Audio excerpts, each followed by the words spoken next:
শিক্ষার্থী বন্ধুরা, আমি আজিজুল ইসলাম মামুন বাংলা স্কুল ইউটিউব চ্যানেলে সবাইকে স্বাগত জানাচ্ছি। আশা করি সবাই ভালো আছো, সুস্থ আছো। সবাইকে অনুরোধ করব বাংলা স্কুল ইউটিউব চ্যানেলটি সাবস্ক্রাইব করে নেওয়ার জন্য এবং পাশে থাকা বেল আইকনটি বাজিয়ে নেওয়ার জন্য।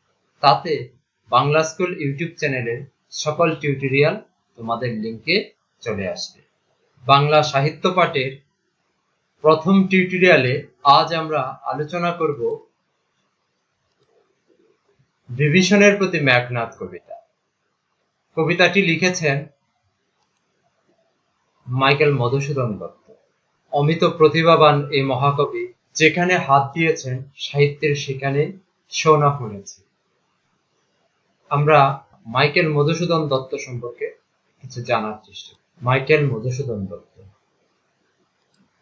ওনার জন্ম 1824 খ্রিস্টাব্দের 25 জানুয়ারি। জন্মস্থান যশোর জেলার সাগরদাড়ি গ্রামে। তার বাবা রাজনারায়ণ দত্ত, মা জাহ্নবী দেবী। বাবা ছিলেন যশোরের জমিদার। তিনি কলকাতায় হিন্দু কলেজে ভর্তি হন। সেখানে ছাত্র অবস্থায় 1843 সালে খ্রিস্ট ধর্ম গ্রহণ করেন এবং নামের পাশে মাইকেল শব্দ যুক্ত করেন। মাইকেল মধুসূদন দত্তের কাব্যগ্রন্থ মেঘনাদ বধ কাব্য, তিলোত্তমা সম্ভব কাব্য, বীরাঙ্গনা কাব্য, ব্রজাঙ্গনা কাব্য। মেঘনাদ বধ কাব্য বাংলা সাহিত্যের একমাত্র সফল ও সার্থক মহাকাব্য। তিনি নাটক লিখেছেন, প্রহসন লিখেছেন।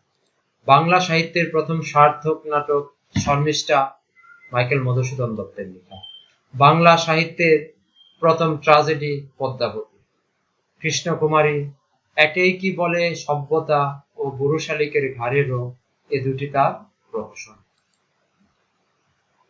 বাংলা সাহিত্যে সনেটের জনক মাইকেল মধুসূদন দত্ত এবং তিনি বাংলা সাহিত্যে প্রথম অমিত্রাক্ষর ছন্দ প্রয়োগ করেন। এই অমিত প্রতিভাবান কবি 1873 খ্রিস্টাব্দে 29 জুন ইহলোক ত্যাগ করেন। পৃথিবীতে বেঁচে ছিলেন মাত্র 49 বছর।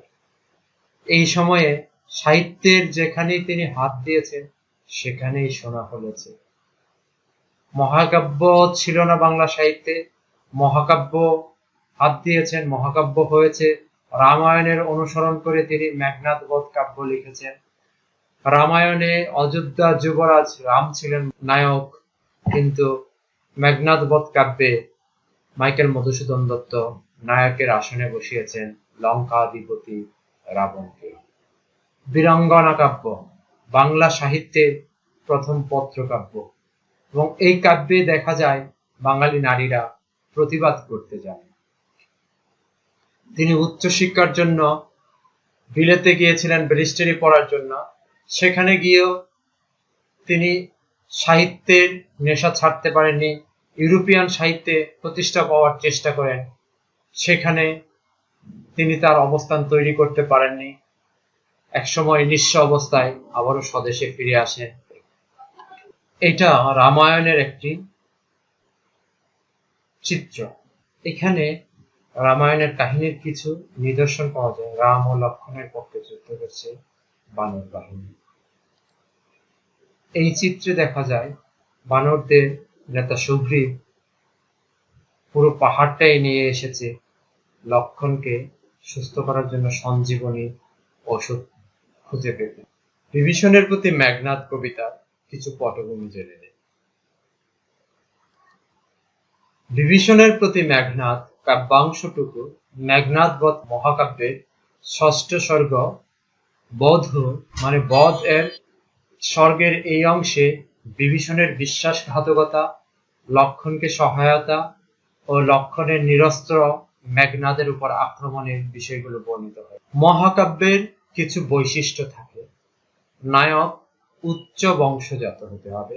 কাহিনীতে নায়কের প্রতি দেবতাদের আশীর্বাদ থাকবে বা নিয়তি নায়কের পক্ষাবলম্বন করবে এবং কাব্যে অষ্টাধিক স্বর্গ থাকবে। স্বর্গ মানে আমরা যে অধ্যায় পড়ি, অধ্যায়। কাহিনীতে 8-এর অধিক স্বর্গ থাকতে হবে। মেঘনাদ বধ মহাকাব্যের 6ষ্ঠ স্বর্গ বধ। এই স্বর্গে মেঘনাদকে বধ করা হয়েছিল, সেই অংশটুকু থেকে নেওয়া হয়েছে বিভীষণের প্রতি মেঘনাদ কাব্যাংশটি। অযোধ্যা যুবরাজ রামচন্দ্র দ্বীপরাজ্য স্বর্ণলঙ্কা আক্রমণ করলে রাজা রাবণ অসহায় হয়ে পড়ে। যুদ্ধে রাবণের সহোদর কুম্ভকর্ণ বড় ছেলে বীরবাহুর মৃত্যুর পর ছোট ছেলে মেঘনাদকে পরবর্তী যুদ্ধের জন্য সেনাপতি হিসেবে নিয়োগ দেওয়া হয়। মেঘের দেবতা ইন্দ্রকে যুদ্ধে পরাজিত করা মেঘনাদকে রণাঙ্গনে হারানো কঠিন, তাই নিরস্ত্র অবস্থায় মেঘনাদকে হত্যা করতে হবে বলে পরামর্শ দিয়েছিল বিভীষণ। নিরস্ত্র অবস্থায় মেঘনাদকে পাওয়া যাবে নিকুম্বিলা যজ্ঞাগারে।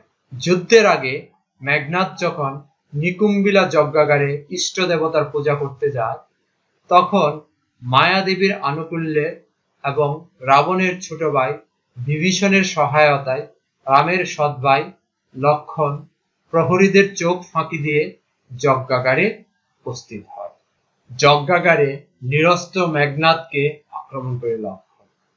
মেঘনাদ তখন অস্ত্রাগারে গিয়ে যুদ্ধ সাজ নিতে চায়, কিন্তু বিশ্বাসঘাতক বিভীষণ লক্ষণকে সহায়তা করতে অস্ত্রাগারের পথ আটকে রাখে। বিভীষণ অস্ত্রাগারে যাওয়ার পথ আটকে রেখে স্বজাতি ও স্বদেশের বিরুদ্ধে আচরণ করে। এই পরিস্থিতিতে বিশ্বাসঘাতক বিভীষণকে উদ্দেশ্য করে ক্ষিপ্ত মেঘনাদ যে প্রতিক্রিয়া প্রকাশ করেন, সে প্রতিক্রিয়ার ধারাভাষ্য উপস্থাপিত হয়েছে বিভীষণের প্রতি মেঘনাদ কবিতায়। কবিতায় মেঘনাদ চরিত্রের মাধ্যমে স্বদেশ প্রেম বিকশিত হওয়ার পাশাপাশি দেশদ্রোহীর প্রতি তীব্র ঘৃণাও প্রকাশ পেয়েছে। এই কবিতাটি আধুনিক যুগের সূচনা লগ্নের কবিতা হওয়ায় তাতে মধ্যযুগের শব্দের অনেক উপস্থিতি রয়েছে। বর্তমানে এই উত্তর আধুনিক যুগে এসে সেই শব্দের সাথে তোমাদের পরিচয় নাও থাকতে পারে, কিছু কিছু শব্দে তোমাদের সমস্যা হতে পারে। সেই জন্য আমি কবিতাটি লাইন বাই লাইন আলোচনা করে যাব এবং গুরুত্বপূর্ণ শব্দগুলো এবং কঠিন শব্দগুলো ভাবার্থ সাথে সাথে ব্যাখ্যা করে যাব। চলো আমরা মূল কবিতায় প্রবেশ করি। এতক্ষণে অরিন্দম কহিলা বিষাদে, অথপরে অরিন্দম। অরিন্দম মানে যে অরিকে দমন করে। অরি মানে শত্রু। লঙ্কাপুরীর শত্রু ছিল বাসব। বাসব মানে মেঘের দেবতা, তাকে ইন্দ্র নামে পরিচিত বা ইন্দ্র নামে পরিচিত। তিনি ইন্দ্রকে যুদ্ধে পরাজিত করেছিলেন মেঘনাদ, সে কারণে মেঘনাদকে বলা হয় অরিন্দম। মেঘনাদ কষ্ট নিয়ে, বিষাদে মানে কষ্ট নিয়ে বললেন, জানিনু কেমনে আসি লক্ষণ পশিল রক্ষপুরে। জানি না কিভাবে লক্ষণ এসে পশিল মানে পৌঁছিল রক্ষপুরে। রক্ষপুরে মানে রাক্ষসপুরীতে। হায় তাতো শব্দের অর্থ বাবা বা চাচা। হায় চাচা, উচিত কি তব এ কাজ? তোমার কি এ কাজ উচিত হয়েছে? তব শব্দের অর্থ তোমার। নিকষা সতী তোমার জননী, তোমার মা নিকষা সতী। সহোদর রক্ষস শ্রেষ্ঠ, তোমার ভাই রাক্ষসদের রাজা। শূলি শম্ভুনিব কুম্ভকর্ণ, তোমার আরেক ভাই শূল পানির দেবতা মহাদেবের মতো মহান কুম্ভকর্ণ। ভাতৃপুত্র বাসব বিজয়ী, তোমার ভাইয়ের ছেলে বা ভ্রাতুষ্পুত্র বাসবকে যুদ্ধে পরাজিত করেছে। নিজ গৃহ পথ তাত দেখাও তস্করে। চাচা, নিজের বাড়ির পথ তুমি দেখিয়ে দিলে। তস্কর মানে চোর। চোরকে তুমি নিজের বাড়ির পথ দেখিয়ে দিলে। চণ্ডালে বসাও আনি রাজার আলয়ে। চণ্ডাল মানে নিচু বংশজাত মানুষ। নিচু বংশের মানুষকে তুমি নিয়ে আসলে রাজার বাড়িতে। আলয় মানে বাড়ি। কিন্তু নাহি গঞ্জি তোমা, গঞ্জি মানে কি? গঞ্জনা, গালিগালাজ। কিন্তু আমি তোমাকে গঞ্জনা করি না।